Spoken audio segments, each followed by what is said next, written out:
Welcome to this comprehensive training on casting processes and quality control. This course has been designed for ASNT Level 3 candidates, quality engineers, inspectors, supervisors, and manufacturing professionals who want to strengthen their understanding of casting technology and inspection requirements. Casting is one of the most widely used manufacturing methods in the world. From small machine components to massive industrial equipment, cast products are found everywhere.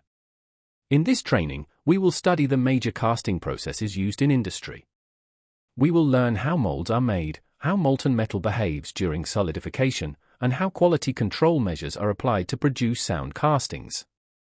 We will also focus on common examination topics frequently encountered in ASNT Level 3 certification exams and technical interviews.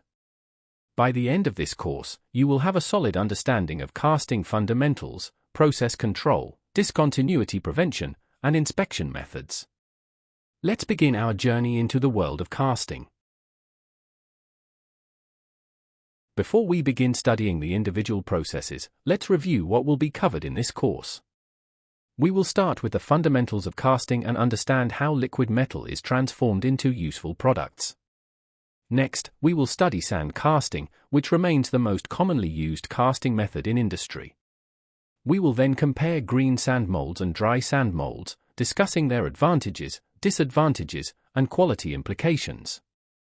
After that, we will explore investment casting, also known as lost wax casting, which is used for highly precise components. We will continue with die casting and centrifugal casting, both of which are important manufacturing processes for specialized applications. The second half of the course focuses on quality control. We will study solidification behavior, hotspots, section thickness design, gating systems, risers, chills, and inspection methods. Finally, we will review the most important ASNT Level 3 examination points and compare all major casting processes in a single reference chart. Let's start with the basics. Casting is a manufacturing process in which molten metal is poured into a mold cavity and allowed to solidify into a desired shape. After the metal cools and hardens, the casting is removed from the mold and subjected to cleaning, inspection, and finishing operations. This process is extremely versatile and can be used to manufacture very small components as well as massive structures weighing several tons.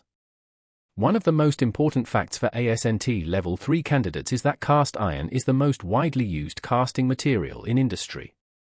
Other commonly cast metals include steel, aluminum, copper alloys, and magnesium alloys. The casting process follows 5 basic stages. First, a pattern is prepared. Second, a mold is created. Third, molten metal is poured into the mold cavity. Fourth, the metal cools and solidifies. Finally, the casting is removed, cleaned, and finished. One critical factor during pouring is turbulence. If molten metal enters the mold too quickly or from excessive height, gases can become trapped. This can lead to porosity, oxide inclusions, and mold erosion. Remember this concept because it frequently appears in ASNT examinations. Sand casting is the most widely used casting process because it is economical, flexible, and suitable for a wide variety of products. The first step in sand casting is pattern preparation. A pattern is a replica of the final component used to create the mold cavity. Several pattern designs are used in industry. The flat back pattern is the simplest type and is used when the largest dimensions lie in a single plane. The split pattern consists of 2 sections and is commonly used for symmetrical parts. The irregular parting pattern is used for complex geometries where a simple separation line is not possible. Patterns may be made from wood, metal, plastic, or plaster. An important design requirement is shrinkage allowance. Since metals contract during cooling, patterns must be made slightly larger than the final dimensions. Another important feature is the draft angle. Draft angles allow the pattern to be removed from the mold without damaging the mold cavity. For ASNT examinations, always remember that patterns must be oversized to compensate for shrinkage and must include draft angles for easy removal. After the pattern is prepared, the mold is constructed. The mold consists of several important components. The upper half of the mold is known as the cope. The lower half is known as the drag. Guide pins ensure that both halves align correctly during assembly. The interface between the cope and drag is called the parting line. When internal cavities are required, cores are inserted into the mold. Molten metal enters the system through a vertical passage called the downsprue. Each component plays an important role in producing an accurate casting.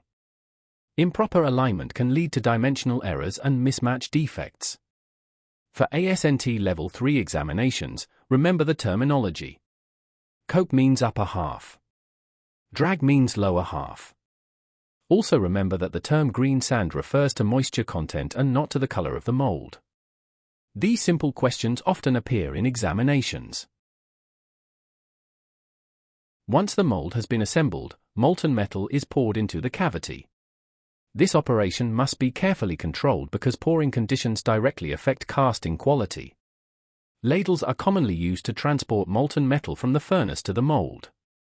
The metal should enter the mold smoothly and steadily. Excessive pouring height creates turbulence. Turbulence causes gases to become trapped in the molten metal, leading to porosity and blowholes. Rapid flow may also erode the mold surface, allowing sand particles to enter the casting. Oxidation during pouring can create oxide inclusions. After pouring is complete, the metal must be allowed sufficient time to cool and solidify. The mold is then broken apart and the casting is removed. Excess material from gates and runners is cut away. The casting is cleaned, inspected, and prepared for machining or service. For quality inspectors, understanding the relationship between pouring conditions and casting defects is extremely important.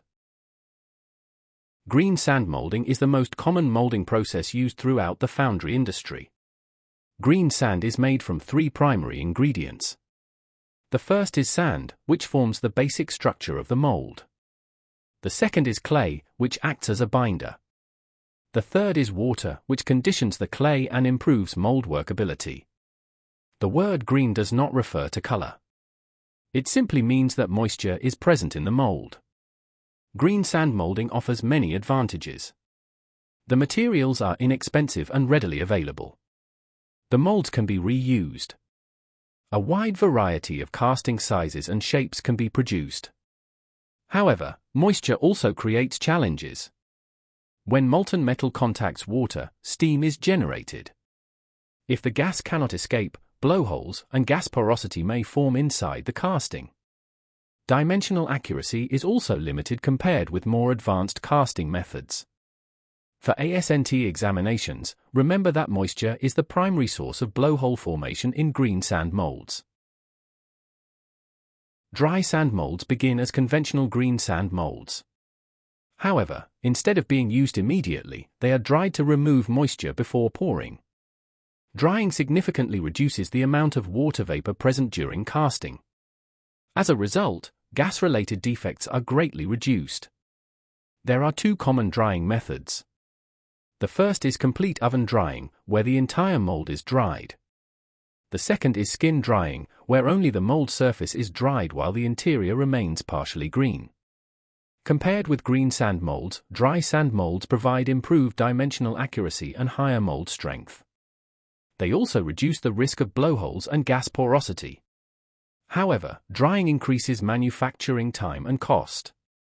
For quality-critical castings, the improved accuracy and reduced defect rate often justify the additional processing. Investment casting is commonly known as lost wax casting. It is one of the most precise casting processes available. The process begins with the creation of a wax pattern. The wax pattern is coated with a refractory slurry.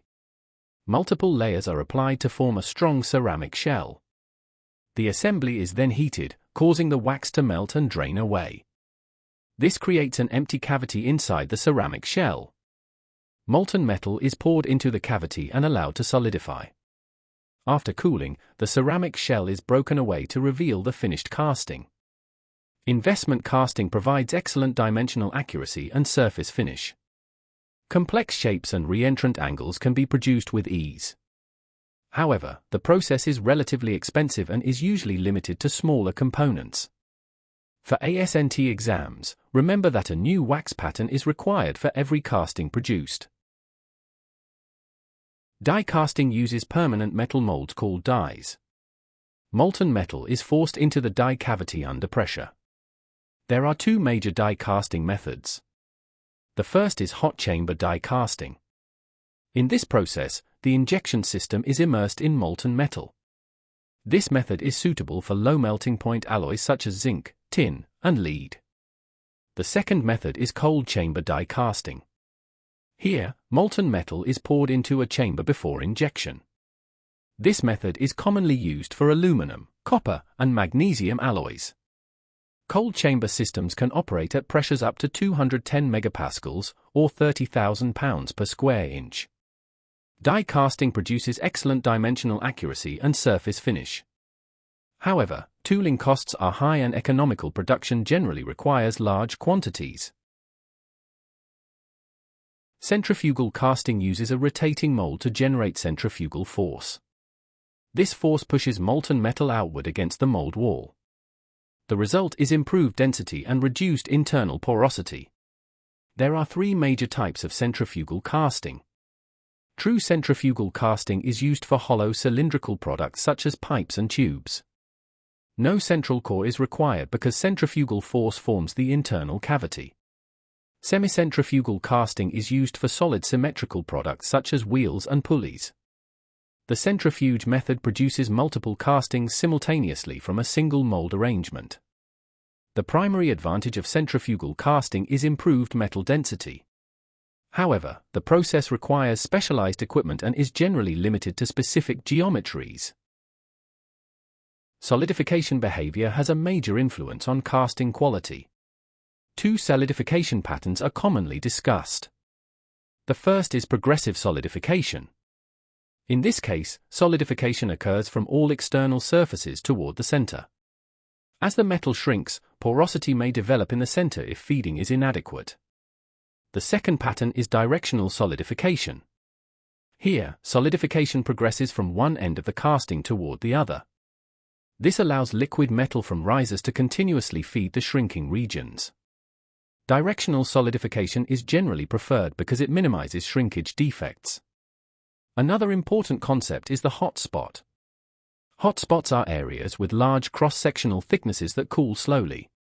These regions are often the last areas to solidify and are highly susceptible to shrinkage porosity. Good casting design promotes uniform cooling. Large differences in section thickness create uneven solidification rates and increase the risk of discontinuities. Heavy sections cool slowly and may develop hot spots. Thin sections cool rapidly and may develop different microstructures. Sharp corners should be avoided whenever possible. Instead, fillets and rounded transitions should be used. Gradual transitions reduce stress concentration and improve metal flow. Bosses, raised letters, and intersecting sections often create hot spots. Design modifications can significantly improve casting quality before production even begins. Remember that quality starts with good design. The gating system controls how molten metal enters the mold cavity. A properly designed gating system minimizes turbulence and promotes smooth filling. The pouring basin receives molten metal from the ladle. The sprue carries the metal downward. Runners distribute metal horizontally through the mold. Ingates deliver metal into the mold cavity. The choke is the narrowest section and controls the maximum flow rate. A riser acts as a reservoir of molten metal to compensate for shrinkage. An effective gating system reduces air entrapment, mold erosion, and oxide formation. There is no universal gating design that works for every casting. Designs are often optimized through experience, simulation, and testing. Risers and chills are important tools for controlling solidification. A riser is a reservoir of molten metal attached to the casting. Its primary purpose is to supply liquid metal as the casting shrinks during solidification. For a riser to work effectively, it must remain molten longer than the section it feeds. Therefore, risers are typically located near hot spots. Chills are metallic inserts used to accelerate cooling in selected areas. External chills are placed against the mold wall. Internal chills are placed inside the mold cavity. Chills help create directional solidification and reduce shrinkage porosity. Proper use of risers and chills is essential for producing sound castings. Inspection is a critical part of quality control. Visual testing is usually the first inspection method performed. It can identify surface defects such as misruns, cold shuts, cracks, and blowholes. Radiographic testing uses X-rays or gamma rays to detect internal discontinuities. Shrinkage, cavities, porosity, and inclusions are commonly identified using radiography. Ultrasonic testing uses high-frequency sound waves to locate internal flaws. It is particularly useful for thick castings and subsurface discontinuities. Dimensional inspection verifies that the casting meets engineering requirements. Measurements may be taken using calipers, gauges, templates, or coordinate measuring machines. A complete inspection program often combines several of these methods. Let's review the most important examination points from this course. Cast iron is the most commonly used casting material. Green sand refers to moisture content, not color. Patterns must include draft angles and shrinkage allowance. Cope means upper mold half and drag means lower mold half. Turbulence causes porosity, oxide inclusions, and mold erosion. Progressive solidification occurs from the outside toward the center. Directional solidification progresses from one end to another and is generally preferred. Risers must solidify last. Chills accelerate cooling and help control solidification. Investment casting requires a new wax pattern for each component. Cold chamber die casting can operate at pressures up to 210 megapascals. Visual, radiographic, and ultrasonic testing are all important inspection methods. These concepts frequently appear in ASNT Level 3 examinations and interviews. We have now completed our study of the major casting processes and quality control principles. Each casting method has unique advantages and limitations. Sand casting is economical and versatile. Green sand molding is inexpensive but susceptible to moisture-related defects. Dry sand molding provides better quality at a higher cost. Investment casting offers exceptional precision for complex components. Die casting provides excellent accuracy and production rates. Centrifugal casting is ideal for pipes, tubes, and rotationally symmetrical products. Regardless of the process used, success depends on proper design, controlled pouring, effective solidification management, and thorough inspection. As quality professionals and ASNT Level 3 candidates, your role is to understand these processes, recognize potential discontinuities, and ensure that only acceptable castings enter service. Thank you for joining this training session on casting processes and quality control. We wish you success in your inspections, certifications, and professional career.